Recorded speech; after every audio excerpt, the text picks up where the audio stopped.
कभी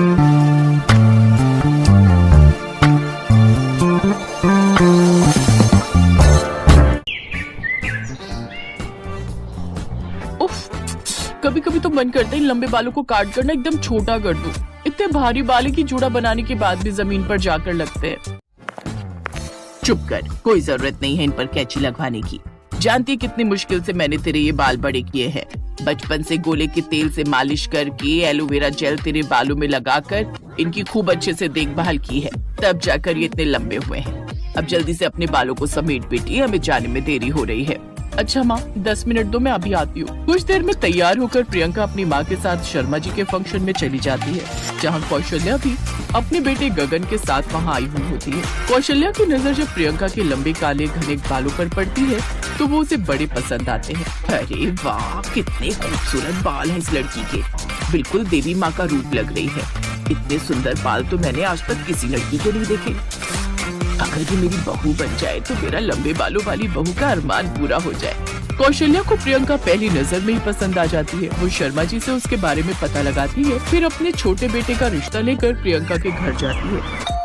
गगन भी अच्छे परिवार से था, इसलिए प्रियंका के माता पिता भी इस रिश्ते के लिए हाँ कर देते हैं। कुछ दिनों बाद दोनों की शादी हो जाती है और प्रियंका ब्याह कर अपने ससुराल आ जाती है। प्रियंका के बाल देखकर पड़ोस ने कहती हैं, वाह कौशल्या, तेरी छोटी बहू के बाल तो कितने सुंदर और लंबे हैं, लेकिन मुझे डर है कहीं इन्हीं बालों को लेकर दोनों बहुओं में संग्राम ना हो जाए।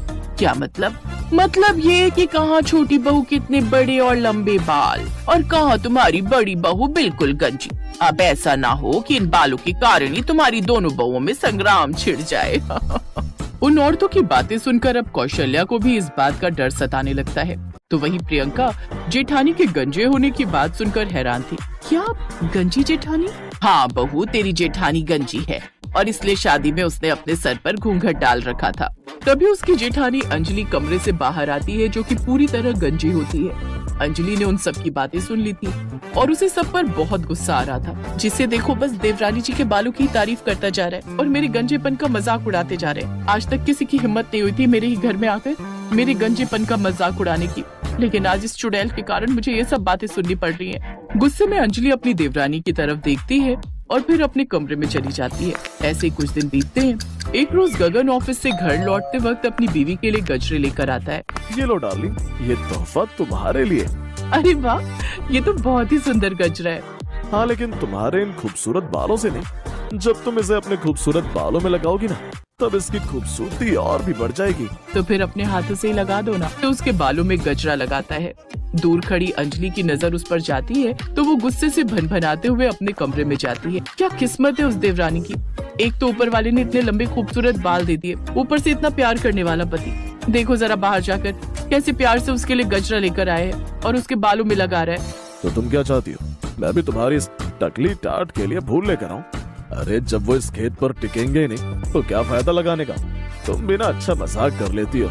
मदन हंसते हुए वहाँ से चला जाता है। शादी के इतने सालों के बाद भी मदन ने कभी अपनी बीवी का मजाक नहीं उड़ाया था, लेकिन आज लंबे बालों वाली देवरानी के घर में आते ही अब तो वो भी उसका मजाक उड़ाने लगता है, जिस कारण अब अंजलि और भी अपनी देवरानी से खिंची खिंची रहने लगी। कुछ ही दिनों में दोनों में मनमुटाव भी होने लगे, जिस कारण कौशल्या ने समय रहते दोनों बहुओं का बंटवारा कर दिया। अब देवरानी घर के ऊपरी हिस्से में और गंजी जेठानी घर के निचले हिस्से में रहने लगी।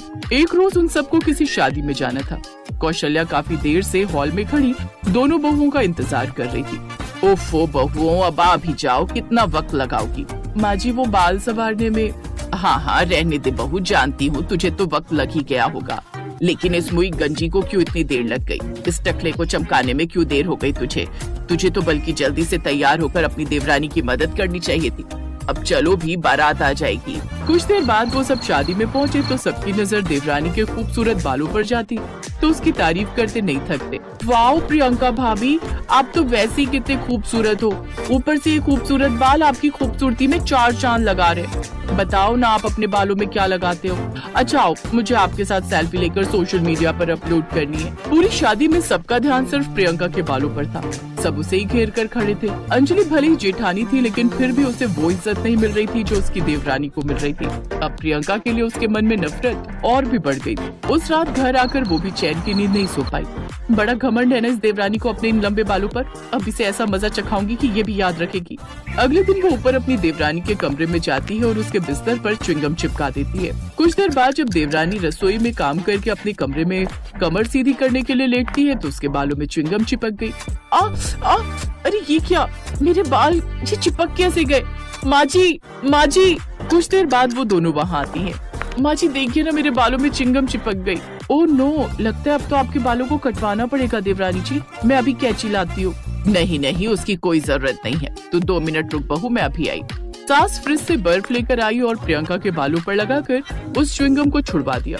ओह नो, इस बुढ़िया ने तो ये प्लान चौपट कर दिया। कोई बात, ये ना सही तो दूसरा प्लान सही। अगले दिन जब प्रियंका नहा रही होती है तो उसकी जेठानी ऊपर उसके फ्लोर में जाती है और उसके कमरे में रखे नारियल के तेल में हेयर रिमूवर लिक्विड मिला देती है। फिर जब प्रियंका वो तेल अपने बालों में लगाती है तो उसके काफी बाल झड़ जाते हैं। ओह गॉड, मेरे बाल इतने कैसे झड़ने लगे? तेल की एक्सपायरी डेट तो ठीक है। हो सकता है प्रियंका कोई मिलावटी तेल आ गया हो। ऐसा करो, ये बोतल तुम फेंक दो, मैं कल ऑफिस से आते हुए नया तेल ले आऊंगा। ऐसे ही कुछ दिन बीत जाते हैं। अंजलि हर वो प्रोडक्ट यूज करती जो प्रियंका यूज करती थी, लेकिन फिर भी उसके सर पर बाल नहीं आते थे। अपने टकलेपन से अब वो परेशान हो चुकी थी और अपनी देवरानी के लंबे बाल देखकर भी। इसलिए अब उसने फैसला किया कि अब वो कुछ ऐसा करेगी जिससे उसकी देवरानी के सारे बाल ही खराब हो जाए और उसे अपने बाल कटवाने पड़े। फिर अगले दिन जब देवरानी ऊपर अपनी बालकनी में अपने बाल खोलकर बैठी थी तो नीचे खड़ी गंजी जेठानी के मन में एक विचार आया। अब आज देवरानी के लंबे बालों का ये आखिरी दिन होगा, अब आएगा मजा। अंजलि तुलसी में दिया जलाने के बहाने दिया लेकर बाहर आई और अपनी देवरानी के लंबे लटकते हुए बालों के पास वो जलता हुआ दिया रख देती है, जिसके चलते धीरे धीरे प्रियंका के बालों में आग लगने लगती है और उसके बाल जलने लगते हैं। प्रियंका संभालो खुद को। कौशल्या वहाँ आती है और अपनी बड़ी बहू को जोरदार थप्पड़ मारती है। अच्छे से जानती हूँ ये सब तूने जानबूझकर किया है। ये आप क्या कह रही हैं? मैं भला ऐसा क्यों करूँगी? क्योंकि तू उसके लंबे बालों से जलती है और ये बात प्रियंका को बहुत पहले ही पता चल चुकी थी। वो च्युइंगम भी तूने ही उसके बिस्तर पर चिपकाई थी और तेल में भी तूने मिलावट की थी। हमें तेरे पति ने सब बता दिया है। मुझे शर्म आती है तुझे अपनी बहू कहते हुए भी। तो मैं और क्या करती? जब से ये आई आप सब इसके बालों की तारीफ करते रहते और मेरे गंजेपन का मजाक उड़ाते रहते थे। अब मेरे बाल अपने आप झड़ते चले गए तो इसमें मेरा क्या कसूर है?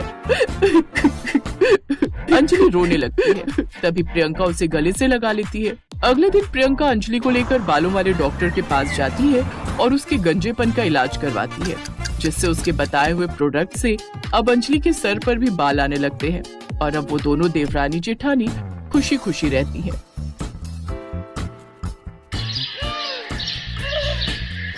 मैंने कहा था ना मेरे मायके वालों के लिए बढ़िया नाश्ता लेकर आना। हाँ तो लाया तो था। अच्छा, समोसे कौन सा बढ़िया नाश्ता होता है? तो और क्या लाता?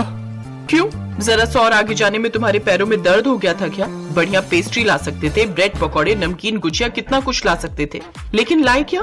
वही सड़े भूसे समोसे। सड़े नहीं थे, एकदम ताजे थे तन्नू, तुम्हारी कसम, मैंने खुद देखे थे बनते हुए। एकदम चुप हो जाओ। हे भगवान, मेरी तो किस्मत ही फूट गई इस लल्लू से शादी करके। तुम एक काम करो, भाग जाओ यहाँ से। मेरा माथा बहुत गर्म है, अगर और मेरे सामने खड़े रहे ना तो। अपनी पत्नी तन्नू का गुस्सा देखकर बेचारा शिबू वहाँ से भाग खड़ा हुआ। शिबू एक सीधा साधा आदमी था, पर उसकी पत्नी तन्नू बड़ी खतरनाक औरत थी। तन्नू से मार खाने के बाद बेचारा शिबू घर के सामने वाले पार्क में जाकर बैठ गया। वहाँ बैठकर वो अपनी किस्मत को कोस ही रहा था कि अचानक उसकी पीठ पर एक जोरदार मुक्का पड़ा। एक नंबर के कामचोर हो, घर से निकले तो यहाँ आकर पसर गए। सब्जी कौन लेकर आएगा? जा रहा हूँ। बेचारा शिबू अपनी टेढ़ी पीठ लेकर बाजार की तरफ चला जा रहा था और मन ही मन बड़बड़ाए जा रहा था। हे प्रभु, ये किस चांडाल को मेरे पल्ले बांध दिया आपने। अरे यार, किसकी बीवी होती है ऐसी? दुनिया भर में यही पिशाचनी मिली थी आपको मेरे लिए। शिबू का मुंह उतरा हुआ था। वो धीरे धीरे आगे बढ़ ही रहा था कि तभी किसी ने उसके कंधे पर हाथ रखा। शिबू ने सोचा कि उसकी पत्नी तनु, लेकिन तभी उसके कानों में आवाज पड़ी। ओए शिबू, ओए कहाँ जा रहा है बे? और इतना घबराया हुआ सा क्यों है? अरे केतन तू, मुझे लगा। क्या लगा कि भाभी फिर आ गई तुझे पीटने? हैं? बोल बोल बोल। उड़ा ले बेटा, मेरा मजाक उड़ा ले। तुझे गलती कर दी बता के यार।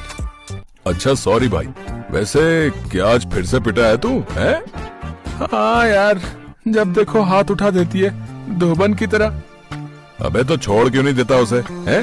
क्यों उस धोबन का कुत्ता बना हुआ है? अबे अगर छोड़ने की बात करूंगा ना तो फिर वो मुझे छोड़ेगी नहीं, तोड़ देगी। तो फिर कुछ ऐसा करना पड़ेगा कि वो तुझे खुद ही छोड़ कर चली जाए। है? ऐसा हो सकता है क्या? तेरे पास कोई आइडिया है क्या? हाँ है ना, तू दूसरी शादी कर ले, फिर वो गुस्से में तुझे छोड़कर चली जाएगी। केतन बहुत ही खुराफाती आदमी था, लेकिन इस बार उसकी राय शिबू को भी पसंद आ गई थी।